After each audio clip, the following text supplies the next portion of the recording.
เม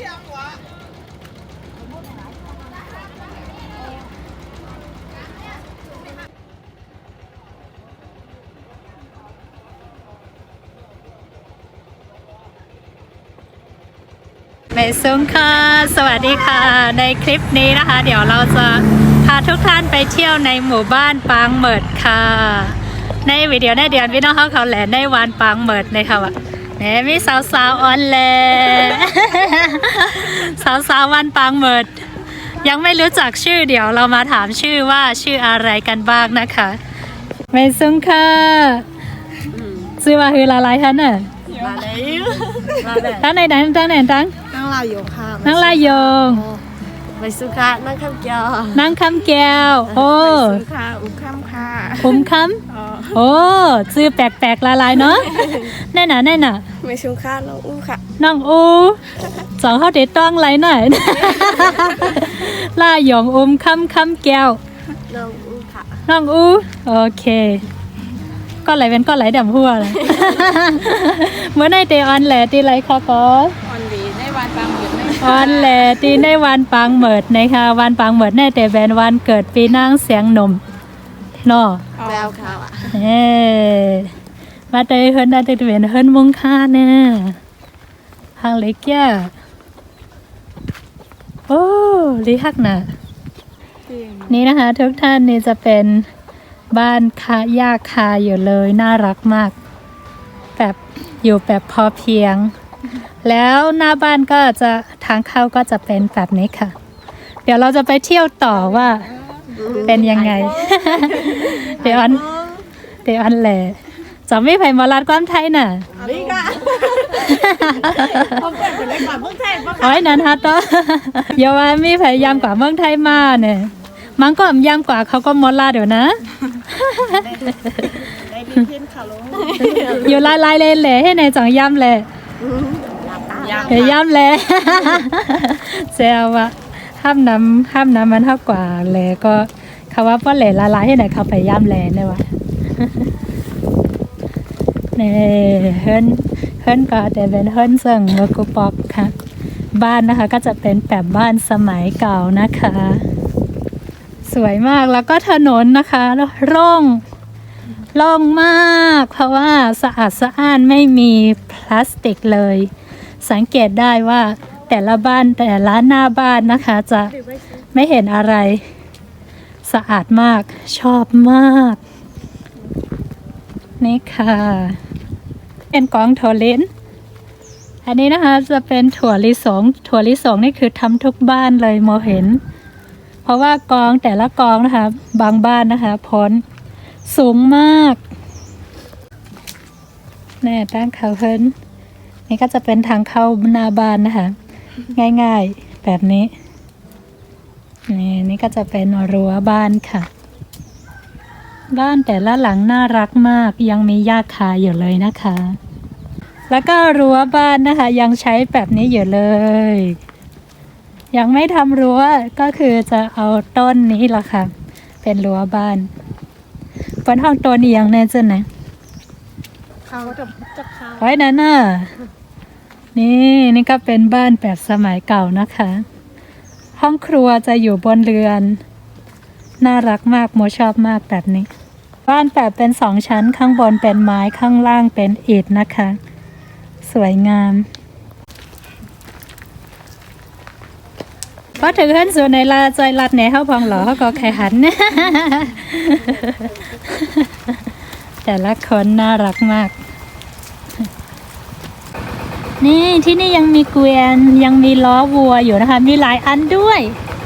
มี2 อันมี2 เซิงโอ้ดีมากบ้านก็ยังเป็นบ้านไม้นะคะบ้านแบบโบราณข้างหลังหมู่บ้านนะคะจะมีต้นไม้ไผ่เต็มเลยค่ะไม่ปกกันนะแน่นอน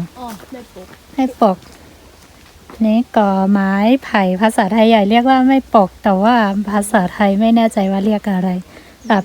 ต้นใหญ่มากหมู่บ้านปางเหมิดนะคะแบบร่มรื่นแล้วก็สวยงามมากทำให้คิดถึงนานาง บ้านปางเหมือนในเฮิรนก้นมีหลายหลัง ที่ปักปลายค่ะ นี่ปากปายเขาบอกว่าหมู่บ้านบางเหมิดนะคะ ทั้งหมดจะมีอยู่ประมาณ100 กว่าหลังคาเรือน100 กว่าหลังคาเรือน นี่ซุ่มยากค่ะ น่าอยู่มาก บ้านแต่ละหลังนะคะทำให้คิดถึงนานางมาก เพราะว่ารู้สึกว่าเหมือนที่นานางมากๆค่ะรั้วบ้านก็ยังเป็นไม้แบบดั้งเดิม ไม้สักไม้อะไรนี่แหละ เป็นแบบนี้ เพราะว่าทางนี้ไม่มีขโมยเนาะเขาก็เลยรั้วบ้านก็จะทำแบบไหนก็ได้ค่ะ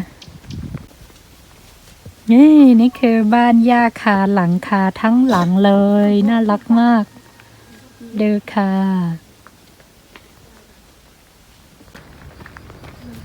บ้านแต่ละหลังนะคะจะกว้างมากๆเลยดูค่ะลานแบบโล่งเลยนะคะ บ้านสมัยก่อนนี่ ชอบมากโอ้เลี้ยกวันจ้าโอ้โหแต่ไม่หังปันแต่ไม่ดังกินหางอะไรเลี้ยกจ้าดูเลย ควายตัวน้อยๆน่ารักมากนี่โอ้โอ้หนาแม่มันนี่ทางนี้ก็ยังมีเลี้ยงสัตว์นะคะ ไม่ว่าจะเป็นวัวแล้วก็ควาย ยังมีเลี้ยงควายอยู่ดูนะคะที่ทุกท่านเห็นกองใหญ่เปลอนี่คือกองถั่วลิสงค่ะ ทางนี้มักทำถั่วลิสงแล้วก็ข้าวโพดนะคะ เป็นอาชีพแล้วก็ถั่วลิสงนี่คือเอาไปทำเป็นน้ำมันแล้วก็ใช้สอยในบ้านค่ะ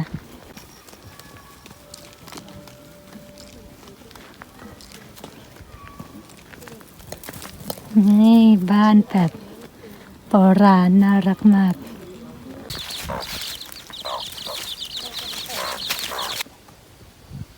เอาตั้งตัวมา เอาหนึ่งครึ่งได้ค่ะ ครึ่งปัดใดค่ะปัดเหนือ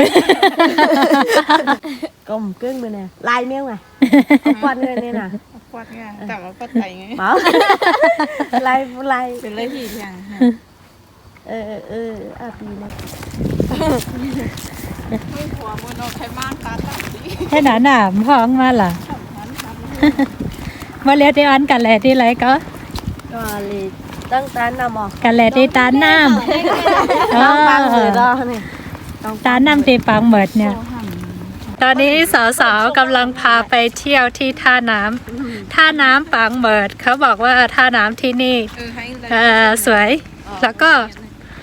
เย็นสบายด้วย เพราะว่าจะอยู่ในเขาเรียกว่าอะไรใต้ร่มไม้อะค่ะ สวยมากไปมาแต่ว่ายังไม่เคยมาเลย ครั้งนี้ครั้งแรกดีใจที่ได้มาเที่ยว นี่ทุกท่านค่ะเริ่มมองเห็นที่ท่าน้ำแล้วนะคะท่าน้ำตรงนี้ เพราะว่าทางนี้จะเป็นตีในบนห้องน้ำพังก็น้องน้ำน้องปังเหมิดเน่เนาะที่ในเป็นบนห้องว่าน้องน้ำปังเหมิดเนี่ยค่ะ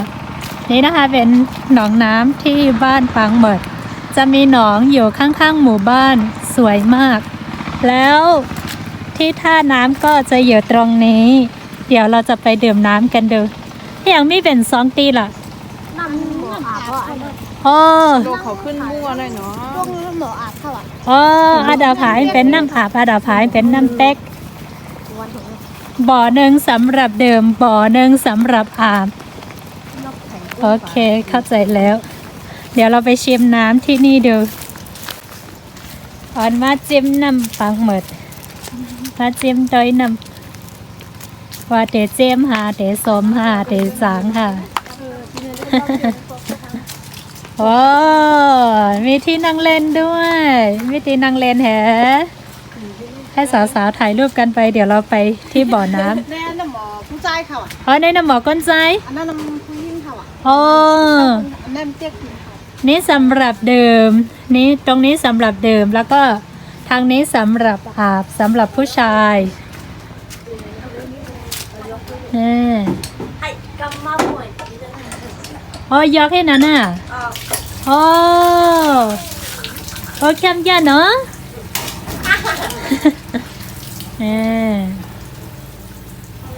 ใครเจ๊กตั้งในกันไรเนาะเขาโลปุ้งหลงใหญ่ๆมันยำหันในปอกเป้ไหลฮะในว่าเอาขึ้นมาเนอะ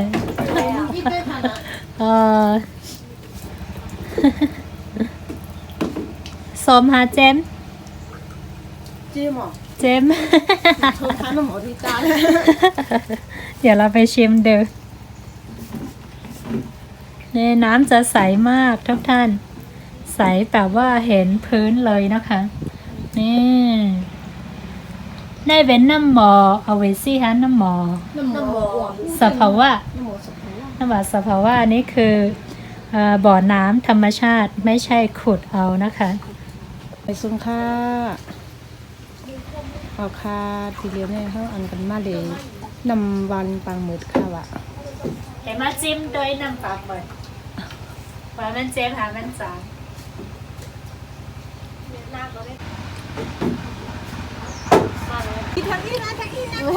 ถ่ายรูป เป็นยาคุกยอดว่า ที่นี่ถ้าอาบน้ำผู้ชายส่วนบ่อน้ำนะคะ ก็จะอยู่ตรงกลาง ตรงนี้สำหรับน้ำดื่มนะคะ ที่ในเตเป็นตอนตาน้ำกินนะคะว่าย่อก็ตั้งในเตเป็นที่อาบน้ำก้นยิงส่วนทางนี้ก็จะเป็นที่อาบน้ำผู้หญิงค่ะนี่เขาทำแบบว่าแบบแยกไว้เลยนะคะ ว่าท่าน้ำผู้ชายกับผู้หญิงค่ะ เห็นไหมแต่ละก็จะมองไม่เห็นกันจะมีอะไรกั้นไว้เนาะถ้าหากว่ามาอาบแล้วจะได้ไม่อายไม่เขินกันนะสามเพียงโขงเขาเป่าวิดีโอไว้เนี่ย เดี๋ยวถ่ายแก้มห่างฟัน ให้ภาพจะมองแน่ เพราะว่ามึงเขา เนาะ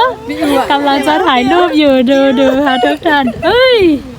กัดกาลามไกลเขามีอยู่เฮียมในแกเหรอบางคนทางเล็กอะ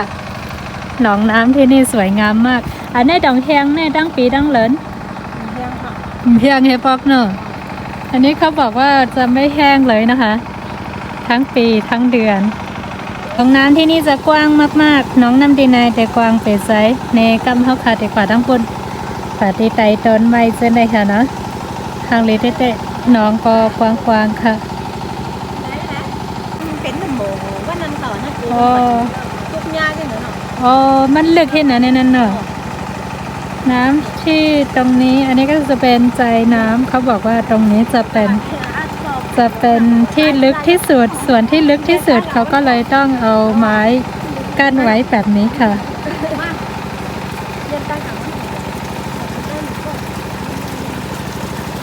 ถ้ามาในรัชฉานช่วงฤดูหนาวนะคะ จะเห็นดอกไม้แบบนี้สองข้างทางเลยค่ะ ตามที่เขา มาเจอมะละกอกลางป่า มาสร้างพ่อมเจ้าเนี่ย ได้หรอ เดี๋ยวรู้แล้วหวานแก่เส้นทางที่เราจะไปเป็นเส้นทางนี้ เดี๋ยวก็จะไปทางเส้นทางโน้นเราจะไปทางฝากโน้นเส้นทางที่เรามาค่อนข้างลำบากเหมือนเข้าป่าเลยนี่ มาแล้วเนี่ย ตอนนี้เราแค่2 คนไม่เข้า2 กอไกลมามันเป็นตั้งในเถิด มาเดี๋ยวต้มกันค่ะ ว่าเลยซ้ำกันค่ะน้องเขาบอกว่ามาเที่ยวด้วยกันค่ะสนุกมากวันนี้ได้เที่ยว ไม่ได้เที่ยวแบบนี้มานานมากผมเลยแหล่จะไหนมาหึงเนี่ยเนาะเกี่ยวๆอะเขา3 กองแต่กว่าทั้งปุ่น3 คนน้อง3 คนจะไปอีกด้านหนึ่งเพราะว่าทางนี้จะค่อนข้างมืดแล้วก็เป็นป่าหน่อยมาอยู่อีกฝากหนึ่งคิดถึงเส้นทางนางมากกว่า เวลามาเห็นแบบนี้เจอ3 คนกำลังเดินไปทางด้านโน้น3 ก็ได้กว่าทั้งปุ่นกำลังกระทบกันเนี่ยอันนี้เข้ามาเดิดน้ำเพื่อที่จะไปใช้ที่บ้านค่ะ ในมาเอานำแต่ในว่าใจดีเฮินแถวนี้ค่อนข้างร่มรื่นเย็นสบายมากๆในกัดเย็นลีนะเนาะ ท่วมน้ำค่ะน่ะ แซวอะต้นไม้ใหญ่ก่อนน้ำที่นี่สำหรับไปที่วัด น้ำที่ดึงไปที่วัด ก็จะแยกเป็นส่วนๆเลยนะก็จะมีน้ำสำหรับที่วัดแล้วก็น้ำสำหรับคนในหมู่บ้านก็จะแยกเป็นส่วนไปเลยนะคะ สวยนี่เป็นเจ้าเมืองหมู่บ้านปังเหมิดนะคะ ทางเข้าหมู่บ้านไทยใหญ่ทุกหมู่บ้าน จะต้องมีเจ้าเมืองค่ะ ก็หลั่นลัดมาดังคนใดตีหันอิดด้วยเหรอคะมัน แซวว่า หันหมดค่ะเนาะ เต้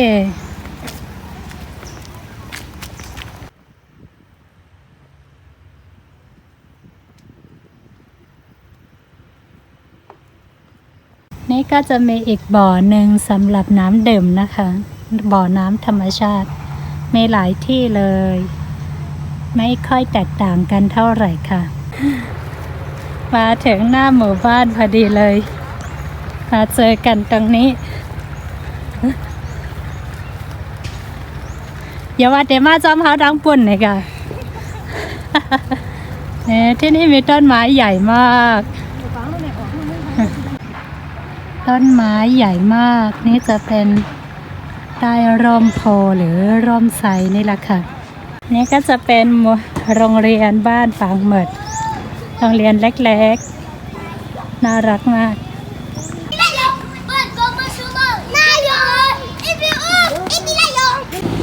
มาถึงถนนใหญ่แล้ว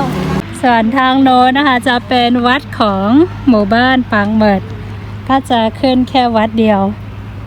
แต่เราจะไปทางนี้เดินกลับตรงนี้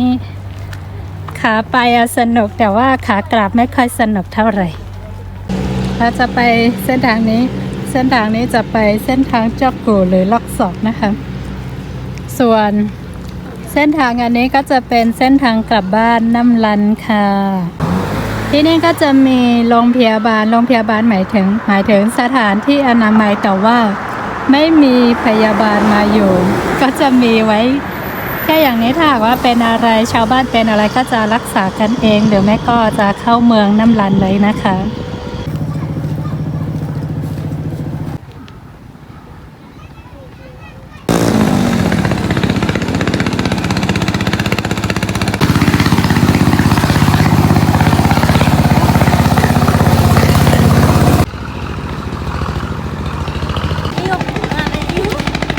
ยินจอมกูก็ดีออนแหละ